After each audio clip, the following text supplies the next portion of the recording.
My dear students, आप लोगों का फाइनल एग्ज़ाम होने जा रहा है बीकॉम ऑनर्स सेमेस्टर 6 का। We have completed the course.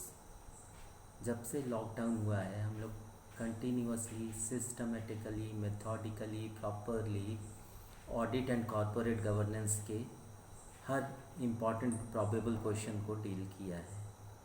आज हम लोग एक क्वेश्चन जो कि आखिरी रह गया था उसको कंप्लीट कर रहे हैं।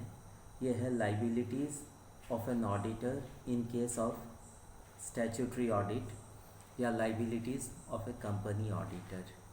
ये बहुत इम्पॉर्टेंट है। नॉर्मली इसका फुल लेंथ क्वेश्चन आता है, कभी कभी शॉर्ट नोट्स में आता है।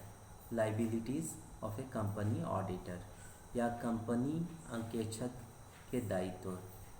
My dear students, I am Dr. Kumar A.N. Shahdev, HOD Commerce, Marwadi College, Ranchi, a constituent and autonomous unit of Ranchi University, Ranchi. My dear students, liabilities या दायित्व, बिना दायित्व बिना कर्तव्य के कोई अधिकार नहीं मिलते हैं दुनिया में। इसलिए दायित्व को समझना बहुत ज़रूरी है, अपनी जिम्मेवारी को समझना बहुत ज़रूरी है। और कंपनी ऑडिटर के मामले में ये और भी महत्वपूर्ण हो जाता है और अहम हो जाता है, क्योंकि आप जानते हैं कंपनी ऑडिटर की रिस्पॉन्सिबिलिटी होती है अकाउंट्स को जस्टिफाई करना, अकाउंट्स को सर्टिफाई करना कि अकाउंट्स जो बनाए गए हैं, बुक्स ऑफ अकाउंट्स, जो वाउचर्स रिकॉर्ड्स उसके सामने प्रेजेंट किए गए हैं, वो सब कुछ नियमानुसार है और उसके आधार पे जो फाइनल अकाउंट बनाया गया है, जिसकी ऑडिट उसको करनी है, वो बिल्कुल as per accounting rules, accounting norms, accounting provisions और अकाउंटिंग स्टैंडर्ड्स के हिसाब से, अकाउंटिंग प्रैक्टिसेस के हिसाब से बनाए गए हैं। इसलिए ये चीज़ बहुत ज़रूरी होता है कि एक कंपनी ऑडिटर अपनी लाइबिलिटी को समझे और उसका निर्वाह करे, क्योंकि उसके लाइबिलिटीज़ को समझने का अर्थ होता है उन सारे शेयर होल्डर्स, उन थर्ड पार्टीज़ और जो कंसर्न्ड लोग होते हैं कंपनी के, उनको ये भरोसा देना, उनको उनके प्रति जो जिम्मेवारी है उसको पूरा करना कि बुक्स ऑफ अकाउंट सही हैं और डिविडेंड जो डिक्लेयर किया गया है वो सही है। My dear students, liabilities of a company auditor में आता है कि statutory audit means an audit which is compulsory by the statute, that is law. विधान के द्वारा अगर ये सही है, अगर ये कंपल्सरी है, तो उसको लाइबिलिटीज़ ऑफ कंपनी ऑडिटर कहते हैं। As explained earlier, in case of limited company, audit has been made compulsory by the companies act 2013। क्योंकि इंडिया में तो लिमिटेड कंपनीज ही होते हैं, इंडिया में अनलिमिटेड कंपनीज नहीं होते हैं। तो the act has been elaborate provisions, act has made elaborate provisions। कौन सा एक्ट? इंडियन कंपनीज एक्ट 2013 में एक विस्तृत प्रावधान किए गए हैं। किस चीज़ के लिए? For qualifications, appointment, rights, duties, removal and liabilities of an company auditor.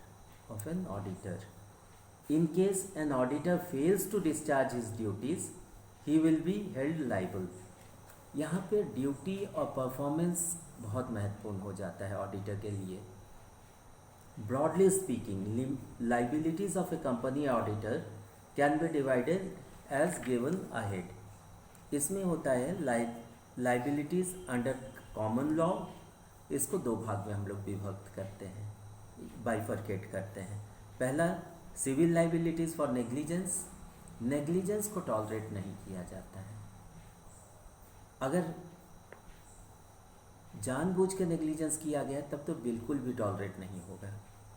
दूसरा है सिविल लाइबिलिटीज़ फॉर मिसफिसेंस, गड़बड़ियाँ जो की जाती हैं जानबूझ के। सेकंड है liabilities under Indian companies act 2013। इससे पहला होता है सिविल लाइबिलिटीज़, दूसरा क्रिमिनल लाइबिलिटीज़। तो सिविल लाइबिलिटीज़ अगर ये दिखा दिया जाए, अगर ये प्रूव किया जाए कि वो इग्नोरेंस के चलते हुआ था या कॉमन मिस्टेक है तो वो क्षम्य हो सकता है, लेकिन क्रिमिनल लाइबिलिटी क्षम्य नहीं होता है क्योंकि वो जानबूझ के किया जाता है। अदर लाइबिलिटीज़ इसमें आता है liabilities to third parties, liabilities of an honorary auditor, liabilities for negligence of assistants. Liabilities for negligence of assistants में यह है कि हम लोग ऑडिटर को रेस्पॉन्सिबल ठहराते हैं, ऑडिटर को लाइबल मानते हैं क्योंकि हम लोग ऑडिटर से कंसर्न हैं, उसके असिस्टेंट्स को वो किस तरह से हैंडल करता है, प्रॉपर वे में कंट्रोल कर पाता है कि नहीं, ये उसकी रेस्पॉन्सिबिलिटी है। इसके बाद आता है liabilities of an auditor for liable. तो इसमें आया है civil liabilities under common law 2013। इससे पहला है सिविल लाइबिलिटीज़ फॉर नेग्लिजेंस। इसे बहुत बढ़िया समझाया गया है। An auditor is expected to exercise reasonable care and skill while performing his duties. एक ऑडिटर को एक बहुत रेस्पॉन्सिबल इंसान माना गया है, कॉम्पिटेंट, क्वालिफाइड, स्किल्ड और रेस्पॉन्सिबल आदमी माना गया है। उससे ये एक्सपेक्ट किया जाता है कि एज़ पर लॉ वो अपने ड्यूटी को परफॉर्म करे, टाइमली उसको काम को करे और उसके ड्यूटीज़ ये प्रूव करें कि वो केयरफुली, कॉशियसली अपने ड्यूटी को अंजाम दिया है। In case he fails to perform his duties with reasonable care, he will be held liable for negligence. एक ऑडिटर से ये कभी भी एक्सपेक्ट नहीं किया जाता है कि वो केयरलेस हो जाए। उसके लिए सबसे बड़ी जिम्मेवारी है कि वो केयरफुली, कॉशियसली, ऑनेस्टली, ट्रूथफुली और टाइमली अपने ड्यूटी को परफॉर्म करे। अपने परफॉर्मेंस का स्टैंडर्ड वो बहुत हाई रखे जो उससे एक्सपेक्ट किया जाता है। वो अपने प्रोफेशनल एथिक्स को हर हाल में पूरा करे। This duty of the auditor arises out of the general principles of law. जो जनरल प्रिंसिपल्स ऑफ लॉ हैं उसके हिसाब से ड्यूटी ऑफ द ऑडिटर को उसको परफॉर्म करना है। Where a person has undertaken to duty under a contract, he must make good, compensate any loss which the other person suffers due to the breach of his duty. By reasonable care is meant such care and skill which is expected from an average person of his profession. The term negligence has been defined by some justices as follows. ये माना जाता है कि एक auditor जो competent है, qualified है, commissioned है, स्किलफुल है, वो उतने ही रेस्पॉन्सिबल होगा और उसी ढंग से परफॉर्म करेगा जैसे रेस्ट ऑडिटर्स प्रोफेशनली परफॉर्म करते हैं। तो उसके अगर वो अपने ड्यूटी को ठीक ढंग से नहीं करता है, टाइमली परफॉर्म नहीं करता है, एज़ पर रूल्स परफॉर्म नहीं करता है, एज़ पर प्रैक्टिसेस वो परफॉर्म नहीं करता है, एज़ पर एक्सपेक्टेशन अगर वो परफॉर्म नहीं करता है तो उसको नेग्लिजेंस के लिए रेस्पॉन्सिबल ठहराया जाएगा। नेग्लिजेंस क्या है? प्रोफेसर हॉलैंड कहते हैं negligence includes all such errors which cause loss to others and the limit to which extends the limits of errors due to lack of skill, lack of care, lack of carefulness और lack of skill, ये दोनों expect नहीं किया जाता एक auditor से। उसके performance का स्टैंडर्ड बहुत हाई होना चाहिए और वो कम से कम एफर्ट कर रहा है honestly, rule as per rule, ये उसको प्रूव करना है। नेक्स्ट है जस्टिस विलीज का कहना है negligence means not taking that much care which the defendant should have taken care of. जो उससे एक्सपेक्ट किया जा रहा है उससे अगर कम वो केयर करता है या केयर नहीं करता है, क्लियरली बोलिए तो वो रेस्पॉन्सिबल है नेग्लिजेंस के लिए। इसलिए अगर लेमैन्स लैंग्वेज में जाए हम लोग तो कहते हैं दस नेग्लिजेंस मीन्स एक्टिंग केयरलेसली और failing to perform a duty enjoining upon a person. एक ऑडिटर के ऊपर जो रेस्पॉन्सिबिलिटी होता है, जो दायित्व होता है, जो लाइबिलिटी होता है, उसको परफॉर्म करना ही है। और अगर उसको परफॉर्म करने में, वो अपने ड्यूटी को परफॉर्म करने में ऑडिटर फेल करता है, उसके लिए कोई माफ़ी नहीं है। It is an act of commission और omission which occurs because the person concerned has failed to exercise the degree of professional care and skill which is expected of him under the circumstances of the case. एक degree of care और skill उससे expect किया जाता है, जो minimum expectation है client का, company का, शेयर होल्डर्स का, डायरेक्टर्स का, उसको परफॉर्म करना ही है. An auditor must conduct audit with reasonable care and skill. एक ऑडिटर से जो रीजनेबल केयर और स्किल एक्सपेक्ट किया जाता है वो मिनिमम एक्सपेक्टेशन है उससे, क्योंकि ऑडिटर मतलब ही होता है केयरफुल, कॉशियस, अलर्ट रहना चाहिए उसको, honest, committed, concerned, dedicated, dignified person. तो कहता है an auditor must conduct with audit with reasonable care and skill according to the standard auditing practices. This does not mean that he is required to undertake detailed investigation. वो investigator नहीं है.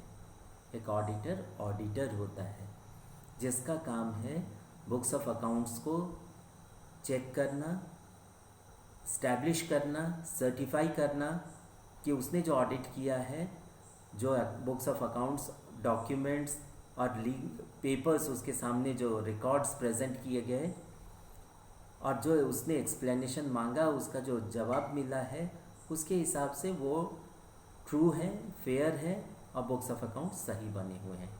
यही उसकी जिम्मेवारी है. He is called a watch dog, not a blood hound. Auditor watch dog होता है. वो अपने एम्प्लॉयर के लिए due care, due alertness, due skilfully काम करता है. But when he fails to exercise reasonable care and skill according to standard auditing practices, he would be liable for negligence. उससे कभी भी ये नहीं एक्सपेक्ट किया जाता है कि वो केयरलेस हो जाए, अनस्किलफुली बिहेव करे, इरेस्पॉन्सिबली बिहेव करे और as per accounting practices, accounting norms वो अपने को, या ऑडिटिंग प्रैक्टिसेस और ऑडिटिंग नॉर्म्स अपने को स्टैब्लिश नहीं कर पाए. ये नेग्लिजेंस कहलाता है. But there are 3 important points regarding making good the loss by an auditor to his client. अगर कुछ गलती हो जाए, गलतियाँ किसी से भी हो सकती हैं, गलतियाँ उसी से होती हैं जो काम करे. तो काम करने के दरमियान अगर गलती हो जाए तो उसको वो क्षम्य होता है. तो उस लॉस को ऑडिटर कैसे गुड करेगा, कैसे मेकअप करेगा, कैसे कंपनसेट करेगा, उसको देखें आप. पहला, the auditor owed a duty of care to the aggrieved party. जिसको क्षति पहुंची है उसके प्रति उसकी जिम्मेवारी थी ऑडिटर की. दूसरा, negligence of the auditor must be proved. ये प्रूव करना पड़ेगा कि ऑडिटर एक्चुअली नेग्लिजेंट था, उससे नेग्लिजेंस हुई है. और तीसरा, the client must have suffered loss due to auditor's negligence. ये भी प्रूव करना है, सिद्ध करना है कि क्लाइंट को ऑडिटर की गलती से, उसके नेग्लिजेंस से हानि पहुंची है. Only then the auditor can be held responsible to make good the loss so arose. Types of negligence, leading cases regarding negligence on the part of an auditor. इसमें कुछ स्टैब्लिश्ड केसेस हैं, कुछ prove referred cases हैं जो कि normally उनको हम लोग ये करते हैं और पढ़ते पढ़ाते हैं ऑडिटिंग में. इसको आप देख लें. पहला पॉइंट है, ignoring articles and not to oppose paying dividend out of capital amounts to negligence. सबसे पहला चीज़ ऑडिटिंग का रूल है, इसमें कहा गया है कि dividend can never be distributed out of capital. In case of dire necessity, it can be declared, dividend can be declared or distributed out of capital profits, but never out of capital. ये rule है. अगर auditor articles of association को नहीं ध्यान से पढ़ता है, memorandum of association को नहीं ध्यान से पढ़ता है और वो ओपोज नहीं करता है डिविडेंड का डिक्लेरेशन आउट ऑफ कैपिटल, तो ये उसके जिम्मे जाएगा, ये नेग्लिजेंस काउंट होगा ऑडिटर के लिए। इसमें लीडिंग केस दिया गया है Leeds estate building and investment company versus Stafford 1987 में। दूसरा, not able to detect errors and frauds amounts to negligence.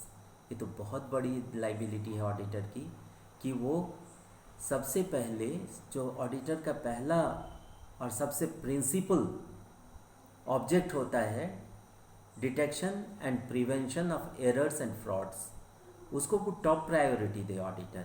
अगर इसको नहीं कर पाता है ऑडिटर कि वो एरर्स और फ्रॉड्स को डिटेक्ट नहीं कर पाया, प्रिवेंट नहीं कर पाया, तो ये उसके लिए बहुत बड़ा नेग्लिजेंस काउंट होगा। और इसको दिया गया है Irish woollen company versus Tyson and others 1900 के डिसीजन में। थर्ड है not verifying petty cash book balance amounts to negligence.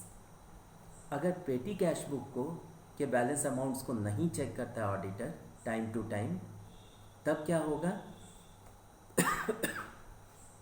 ये उसके लिए नेग्लिजेंस काउंट होगा। क्यों? इसको दिखाया गया है London oil storage company limited versus Seear Hasluck and company 1904 के मामले में। क्योंकि एक केस आया था जिसमें कि द पेटी cash book which was shown in the balance sheet of the company at 796 pound instead of actual balance of pound 30। एक केस था बैलेंस शीट में कि पाउंड 30 का पेटी कैश बुक बचा हुआ था, ये दिखा दिया गया पेटी कैश बुक 796 में, तो पूरा बैलेंस शीट का रिजल्ट उलट जाएगा इससे। इसलिए इस तरह के मिस्टेक को रोकने के लिए, इस तरह के ब्लंडर को कहिए रोकने के लिए, ये ज़रूरी है कि petty cash book time to time उसके बैलेंस को चेक किया जा रहा है कि नहीं, ये ऑडिटर देख ले। चौथा है not to make complete examination of bad debts and its reserves is negligence. आप लोगों को याद होगा डेटर्स को कई एक कैटेगरी में हम लोग बाइफरकेट करते हैं अकाउंट्स में, good debts, bad and doubtful debts और बैड डेट्स। लेकिन बैड डेट्स के बाद याद होगा आप लोगों को कि इसमें रिकवरी भी होता है बैड डेट्स का, और बैड डेट्स हमेशा बैड ही नहीं रहता है। तो इसमें बैड डेट्स कितना है, ओल्ड रिजर्व कितना है, रिकवरी क्या हुआ, क्या स्टेट ऑफ ये है, इसको भी ऑडिटर को एग्जामिन करना है। और रिजर्व्स को किस तरह से हैंडल किया गया है, इसको भी टाइम टू टाइम एग्जामिन करना है। अगर ये नहीं कर पाता ऑडिटर तो ये बहुत बड़ी नेग्लिजेंस होगी उसके लिए, क्योंकि डेटर्स जो होता है एक बहुत इंपॉर्टेंट फैक्टर होता है बैलेंस शीट का। नेक्स्ट है not to work with proper care and skill amounts to negligence. ये तो प्राय एकदम सिंपल प्रिंसिपल है ऑडिटिंग का, कि ऑडिटर को केयरफुल होना चाहिए, कॉशियस होना चाहिए, अलर्ट होना चाहिए, ऑनेस्ट होना चाहिए, डिसेंट होना चाहिए, और टाइमली और as per accounting norms, accounting standards, accounting practices उसको बिहेव करना है, काम करना है। उसका यही ड्यूटी है। अगर वो केयर और ड्यू केयर और स्किल नहीं शो करता है तो ये बहुत बड़ा नेग्लिजेंस हो गया उसके लिए। इसको दिया गया, ये जजमेंट दिया गया है the Westminster road construction and engineering company limited 1932 के केस में। 6th पॉइंट है in absence of doubtful situation to verify the certificate of trustworthiness officers is not negligence. In case of doubtful situation to verify the certificate of trustworthiness of officer, ये दिया गया है, बहुत ही famous case है auditing का, the Kingston cotton mills company limited 1896 में justice Lopez के द्वारा। इस जजमेंट में जज बोलते हैं, लर्नेड जज बोलते हैं, जस्टिस लोपेज का कहना है the auditor is not required to undertake detailed investigation, the facts of the case were that the auditor certified the statement of profit and loss and balance sheet of the company as correct after treating the valuation of closing stock by a director of the correct. The case against the auditor was why he did not make valuation of the closing stock himself, but the court did not hold the auditor liable for negligence. ये Kingston cotton mills company limited का जो case है 1896 का, यह auditing का एक बहुत ही important case है. इसमें यह माना जाता है कि अगर कोई रेस्पॉन्सिबल ऑफिसर कंपनी का क्लोजिंग स्टॉक का वैल्यूएशन किया हो तो ऑडिटर उसको एक्सेप्ट कर सकता है, क्योंकि वो कंपनी के का एक ऐसा ऑफिसर है जो ट्रस्ट वर्दी है और जिसका ड्यूटी है ये क्लोजिंग स्टॉक का वैल्यूएशन करना. तो ये था सिविल लाइबिलिटीज़ फॉर नेग्लिजेंस. अब आता है सिविल लाइबिलिटीज़ फॉर मिसफिजेंस. मिसफिजेंस कहते हैं when the auditor does not perform his duty fully, he can be held liable for breach of duty and the company can take an action against the auditor. The company auditor who commits a breach of duty or breach of trust will be liable for misfeasance under section 340 of the Indian Companies Act 2013 if such breach has directly resulted in damages of the company. The misfeasance liability under the section arises only in the event of winding up of a company. According to this section, the court can examine the auditor who is guilty of misfeasance and recover damages from him. पर ये चीज़ misfeasance मतलब जानबूझ के किया गया गड़बड़ी. जैसे पहला है not to give correct information to the shareholders regarding balance sheet is misfeasance. London and general bank 1895 में ये कहा गया है. मिसफिजेंस मतलब जानबूझ के छिपाया जाना, जानबूझ के गड़बड़ी किया जाना, मिस रिप्रेजेंट करना, चीज़ों को गलत ओपिनियन क्रिएट कर देना, ये क्षम्य नहीं है. दूसरा पॉइंट है physical verification of stock is not the duty of the auditor.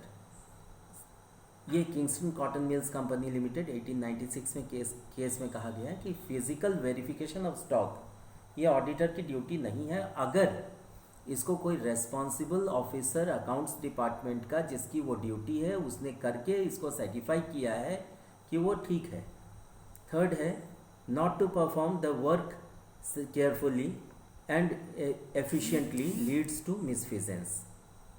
अगर ऑडिटर अपने काम को केयरफुली और एफिशिएंटली नहीं करता है, मतलब वो केयरलेस हो जाता है, अनस्किलफुल हो जाता है, अलर्टनेस शो नहीं करता है, तो ये मिसफिजेंस है. क्योंकि एक ऑडिटर से ये एक्सपेक्ट किया जाता है वो क्वालिफाइड और कॉम्पिटेंट अथॉरिटी होता है और डिपेंडेबल इंसान होता है, इसलिए वो अपने ड्यूटी को केयरफुली, कॉम्पिटेंटली, एफिशिएंटली, टाइमली और कॉशियसली, अलर्टली काम करे और उस ड्यूटी के स्टैंडर्ड को, परफॉर्मेंस के स्टैंडर्ड को बना के रखे, बचा के रखे. नेक्स्ट पॉइंट है फॉल्सिफिकेशन. ये जजमेंट आया है the Westminster road construction and engineering company limited 1932 में. नेक्स्ट पॉइंट है falsification of accounts leads to misfeasance. ये तो बहुत बड़ी गलती है, बहुत बड़ी लाइबिलिटी है, बहुत बड़ा नेग्लिजेंस काउंट होता है कि फॉल्सिफिकेशन ऑफ अकाउंट्स. क्योंकि एक ऑडिटर से ये उम्मीद किया जाता है कि वो ट्रूथफुलनेस को इस्टेब्लिश करे, authenticity of the books of accounts को इस्टेब्लिश करे, और अगर वो फॉल्सिफाई कर रहा है मतलब झूठ बोल रहा है, झूठ को, सच्चाई को छिपा रहा है और झूठ को दिखा रहा है, तो ये बहुत बड़ी गलती है, ये क्षम्य नहीं होता है. ये है official liquidator of Palai central bank limited versus Joseph and others 1963 के केस में. नेक्स्ट है not to undertake doubtful facts is misfeasance. अगर ऑडिटर को कहीं भी कुछ डाउट होता है तो सबसे पहले उसको अपने क्लाइंट को दिखाना है, अपने ऑडिट रिपोर्ट में उसको लिख के देना है. जब वो सेटिस्फाइड नहीं है किसी चीज़ से, अगर उसको किसी भी कंडीशन में छिपा रहा है auditor, it is a big negligence. और नेक्स्ट है, इसमें ये कहा गया है Dehradun Mussoorie electric tramway company 1930 के केस में और इसके बाद आता है liabilities under Indian companies act 2013 या सिविल लाइबिलिटीज़ फॉर मिसफिजेंस या miss statement in prospectus section 35 के अनुसार।